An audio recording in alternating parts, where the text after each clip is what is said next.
Women of wisdom, possibilities. What does that even mean?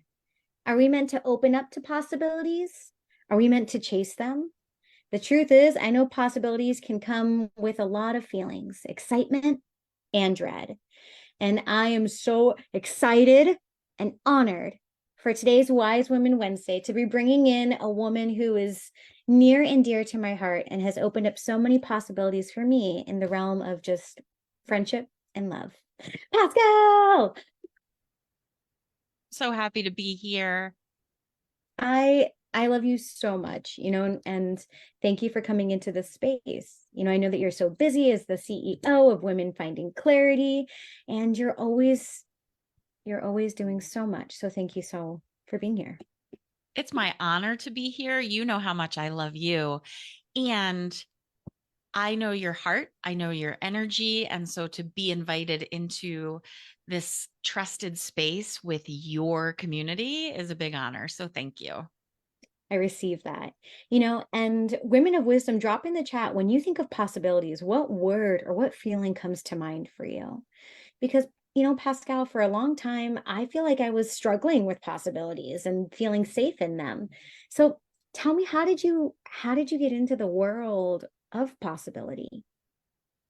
That's so interesting.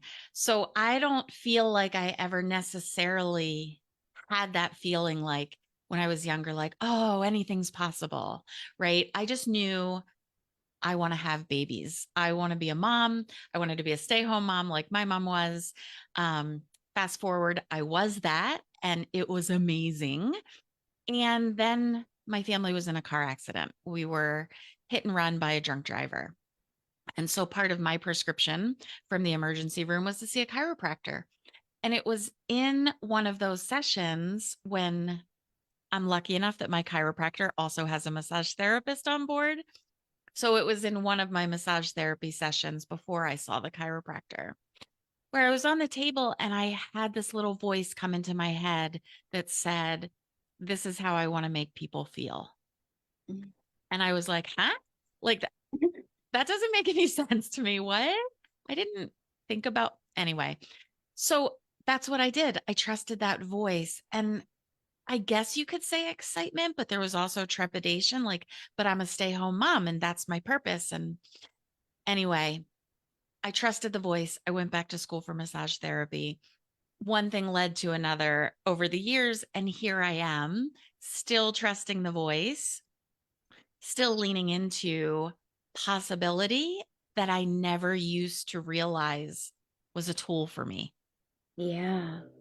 Ooh, I have so many thoughts, questions, and I'm tingling.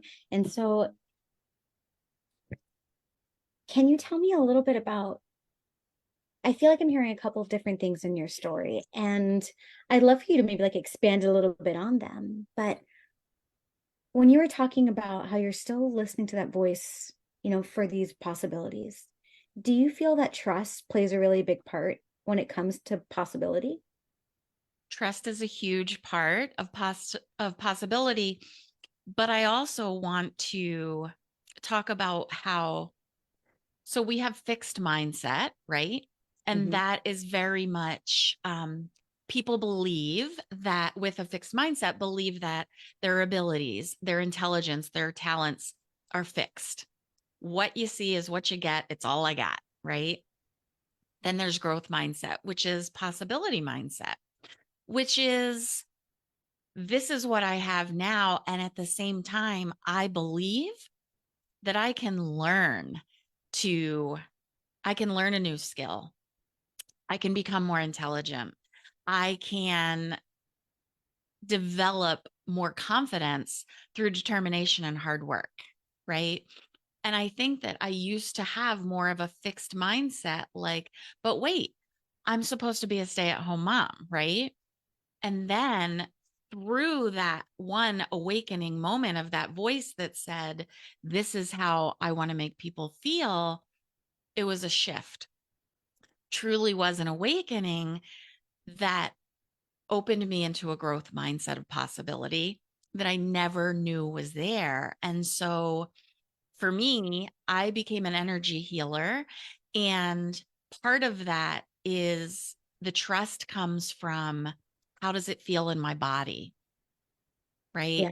And so when I heard that little voice, that felt amazing in my body.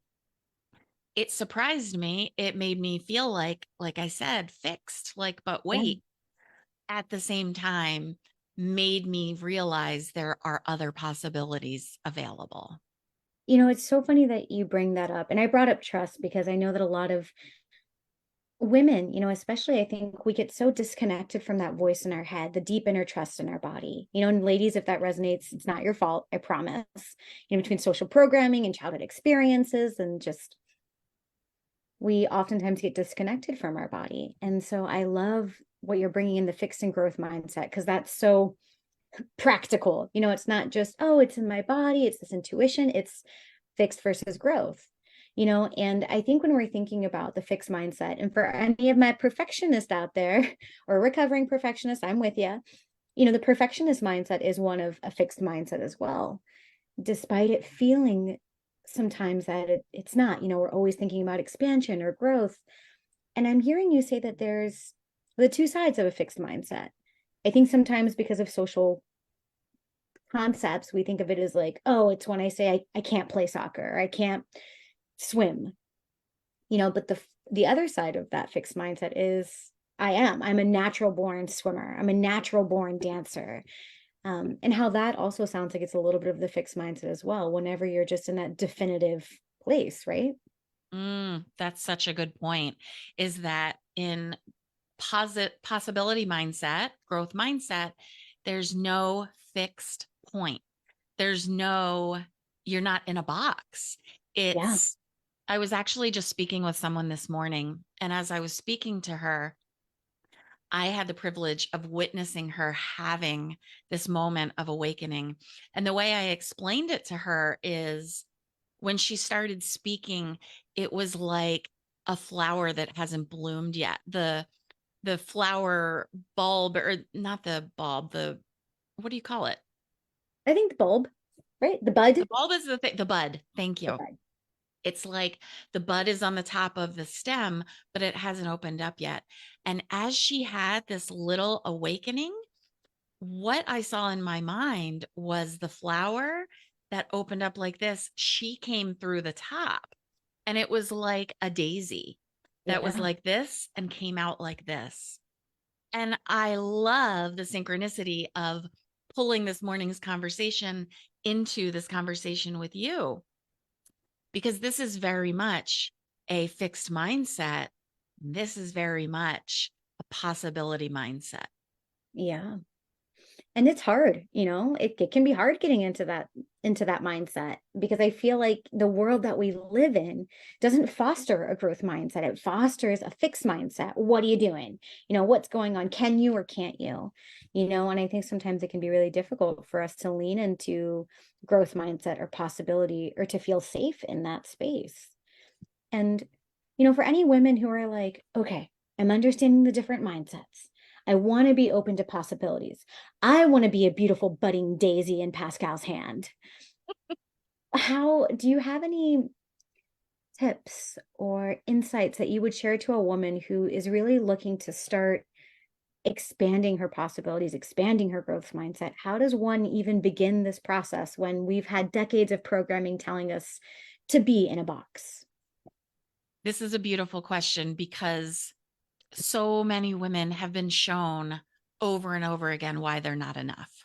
They feel like it's been proven to them why they're not enough, why they'll never be enough, all the things, right? Yeah. It can be very difficult when you're starting from a place of unworthiness or of trauma. And I first feel like we need to honor that, because it's not like switching on a light switch. It does take work, it does take effort. Yeah. And Um, I want to come in just for a moment and share, sure. because speaking of this flower metaphor, and I know a lot of the women in this group have been on their journey of healing and honoring that pain. And sometimes maybe you're hearing this and you're like, oh, Pascale, Des, I've been doing this for so long. Why am I not further? Right, drop a yes in the chat if you can relate to that. And if you're resonating with what Pascal's saying and you're like, I've been holding space, but it's still not there. Remember that when a flower is blooming, we don't yell at it to grow faster. So just honor your flower, your bud, wherever that is.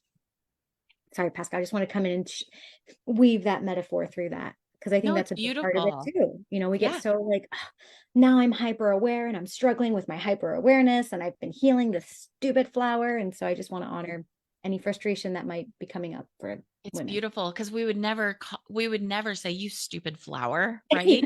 Ever. Right. I mean, like, right? Doesn't it No. make you laugh? It's Yeah. ridiculous. So why do we speak to ourselves that way?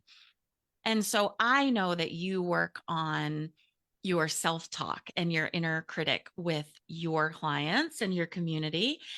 And I want to just add to that a little bit. Yeah.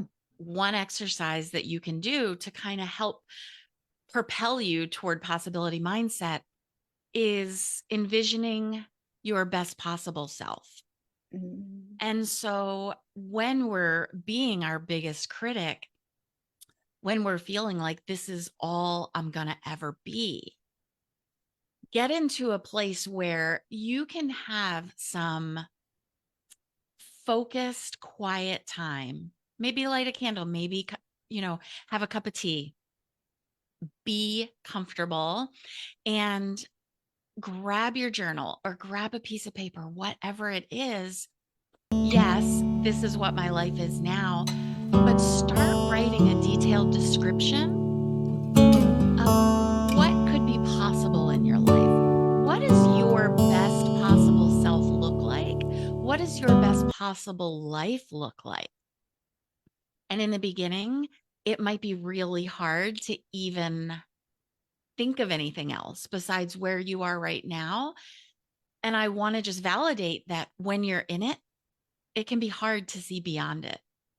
Yeah. And so I encourage anyone who wants to try this exercise to stick with it and give it a couple tries. And every time you come back, give yourself permission to open up more and more.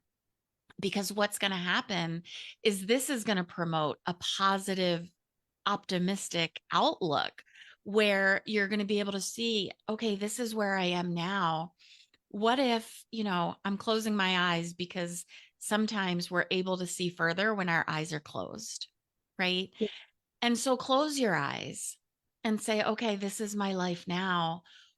What could it look like if I had a different job? If I had a different partner? If I made more money? If Yeah. I gave myself permission to look at my dreams again? And by asking yourself those questions, that's going to be the prompt that gets you started writing. And I Mm. encourage you to free write. Don't think about it. Just start writing and allow whatever comes.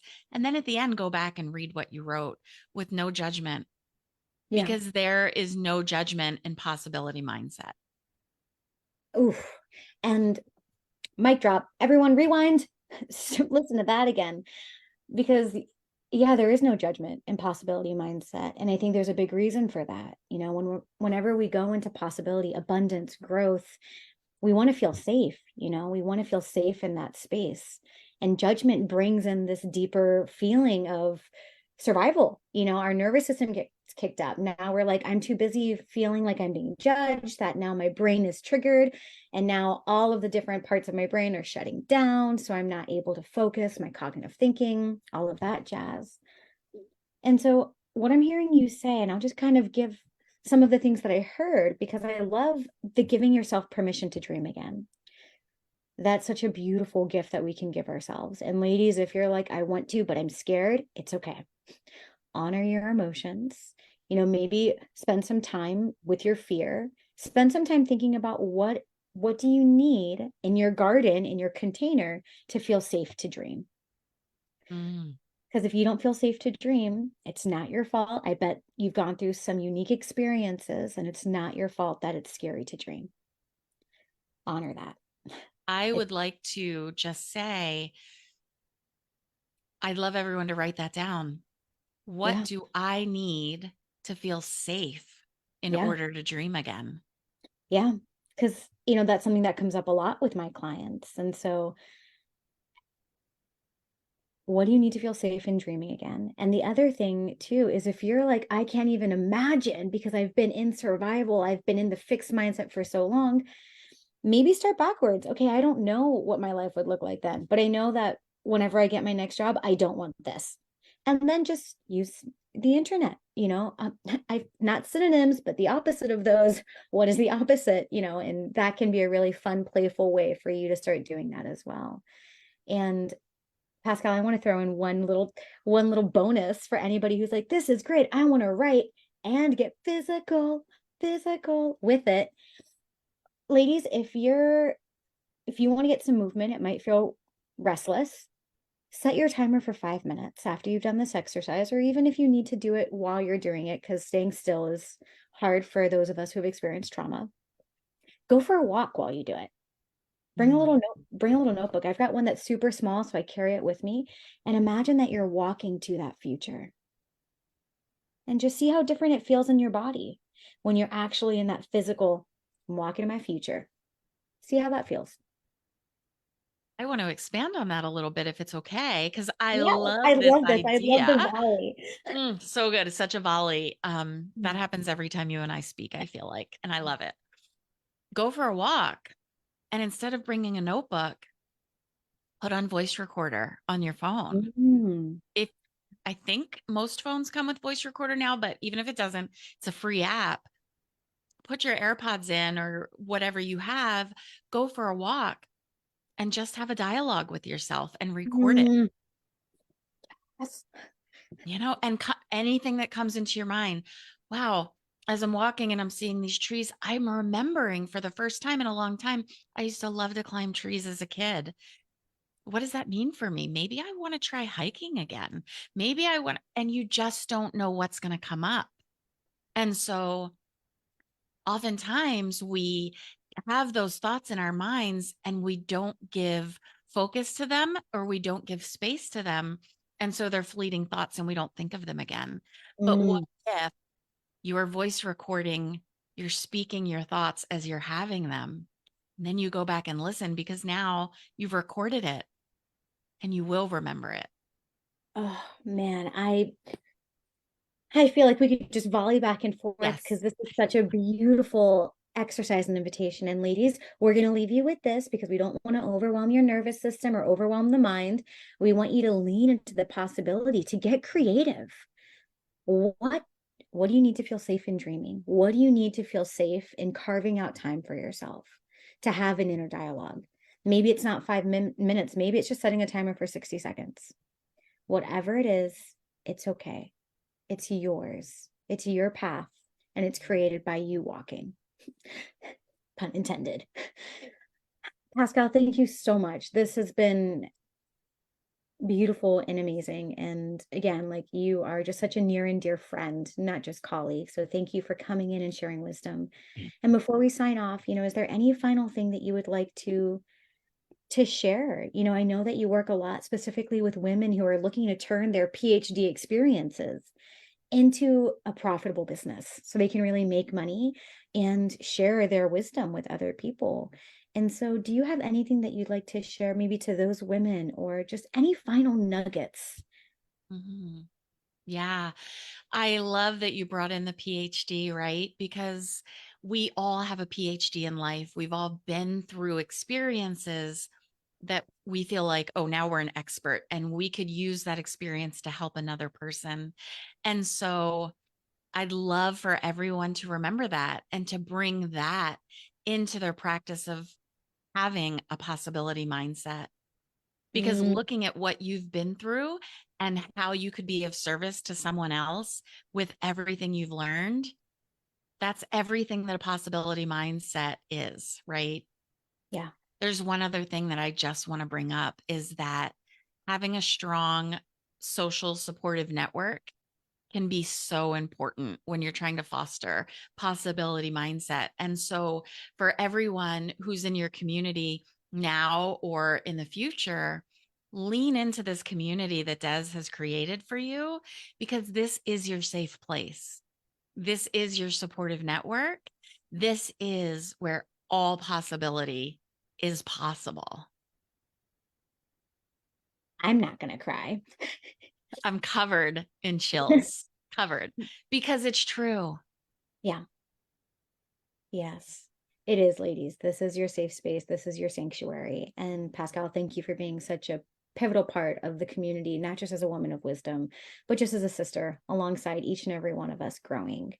And, I'm going to put some more details in the comments. So for those of you who are like, holy shiitake, I want to be best friends with Pascale. I get it. I'll put more information at the comment section so you can really see what she's up to and how you can really follow more abundance, more possibilities. And if you're like, actually, I've gone through some stuff, I think I can make a business out of it. She's got an event coming up in a couple of weeks, and so I'll share those details with you. Pascale, thank you once again so much. Ladies, this has been part of your Wise Women Wednesday interview series. The next one again is next week, Wednesday at 10 a.m. And I'll see you tomorrow for our Thursday tickles. And Pascale, before we leave, just sign off with a high five. It's fun and it's awkward. 1, 2, 3. Ah. Oh, right. We're sideways. How about if we do it this way so it doesn't matter which side you see me on? Oh, okay. Plot Ready? twist. 1, 2, 3. Stop, I stop. love you. Thank you so much for having me. Thank you so much. Bye, women of wisdom.